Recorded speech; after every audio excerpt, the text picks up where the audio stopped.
На многу луѓе не им е јасно што се случува кога умираме, додека умираме. Зошто некои не осетиле смрт? Имаме примери во тибетанскиот будизам или за време на селестините дека не почувствувале смрт, едноставно асцендентирале или се вознесол некој, а не умрел, не воскреснал. Што е воскресение, што е вознесение? Зошто некои не искусуват смрт, зошто некои искусуват смрт? Зошто некои искусуват болна смрт? Каде одат лошите луѓе? Каде одат добрите луѓе? Што се случува на самиот момент на умирање? Аспектот од кој ќе ви зборам денес е спиритуален аспект. Значи нема никаква поврзаност со религија, мада доколку некого интересира ке начин на будистички начин на гледање, христијански начин на гледање, можеби ќе ги спомнам. Меѓутоа ќе ви кажам од лично искуство, од искуство на мистик, од искуство на спиритуалист. Зашто се нарекувам себе, зашто ја употребив терминологијата мистик или спиритуалист? Бидејќи научниците, психолозите, психоаналитичарите и работниците со травма во последно време знаат да го користат зборот спиритуализам како што навистина е човек што не е ограничен со религија и со религиозна догма, меѓутоа има лично, директно искуство за работата што ја збори.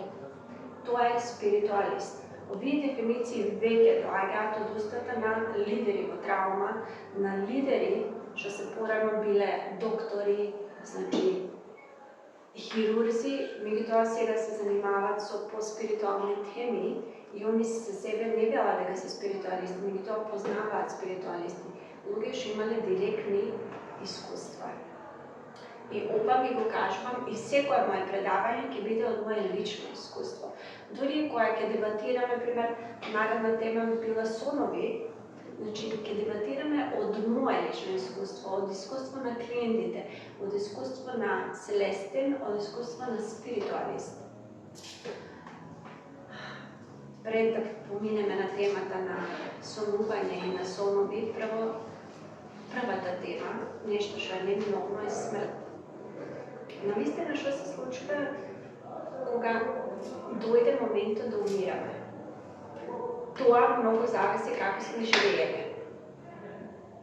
Тоа е најпрво што мора да го разберете. Смртта, вашата смрт, смртта на најблиските, на било кој, зависи од начинот на кој сме живееле до тој момент. Смртта не е фиксен настан. Треба да умреме, а и мора, меѓутоа не е фиксен настан. Исто како што не е фиксен настан ни раѓањето. Можеме да умреме во секој момент. Нема иднина, нема нешто што е set in stone, нема судбина во смисла на детерминизам. Буквално е последица на наши последователни одлуки. Смртта, кога ќе дојде, зависи буквално од нашите секојдневни 24-часовни одлуки. Ние имаме тело. Телото е како автомобил. Дури да е купен од салон, да е перфектен, ако го возиме брзо, ќе го потрошиме многу брзо време. Ќе го амортизираме. Дури да е најсофистицираната машина, ако ти константно возиш 200 на секаде, ќе амортизираме за неколку години.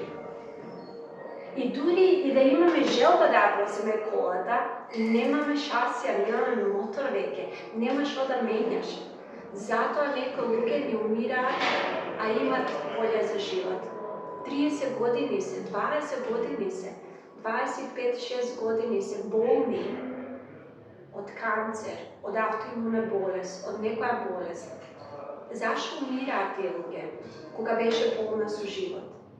Тоа е точно, беше полна со живот и се уште е полна со живот. Животот е тоа што е бесконечно. Life is immortal. Животот е вечен. Ние имаме шасија, тело, шел, обвивка, koja je za žal потрошно добро. Имаме едно тело.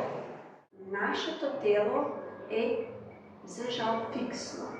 Дури и да поседувате техника како што е рейки, да се регенерирате, да ги регенерирате теломерите, што се одговорни, тие што имат читано литературата, што имат завршено прва генерација и втора генерација, има прекрасна книга Biology of Belief од доктор Брус Лифтер. Значи, докажано е дека на хромозомите последниот дел, кои се бели теломери, се задолжени за процесот на старење.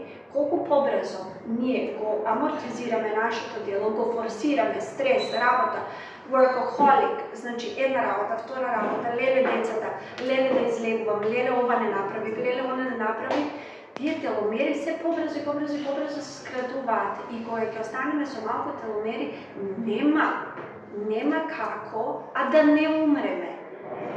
Толку е. Колата е амортизирана.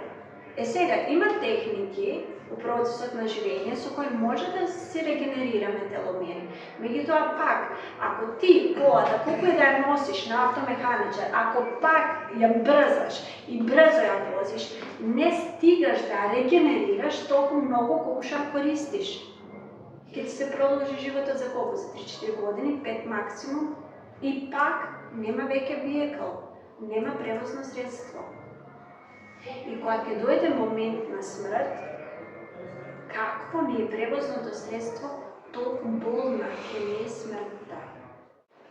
Најчесто поставувано прашање, бидејќи работам со болни клиенти, зошто умре толку болно? 4-5 години канцер, детериорација на целото тело, да гледаш како некој твојот најблизок му скапува телото, врзан за кревет и вели со што заслужи ваква смрт. Не е смртта прашање, процесот на умирање е прашање. Хајде да видиме, Белан, зашто заслужи ваков процес на умирање? Значи, разликуваме тука сега што? Процес на умирање, момент на настапување на смрт, процес на преминување на душата и вечен живот. Тие се 4 нивоа на процесот на умирање. Зошто некои луѓе умираат болни? Зошто некои луѓе умираат срцево удар, аневризам? Зошто луѓето умираат од одредени работи? Од нешто мора да се умре. Побаво е побрзо, да, меѓутоа тоа зависи само од добар живот. Луѓе што имале добар живот, што се почитувале себе си, зашо нивната душа, нивната soul, што е различно од спирит, би ги мачела нив?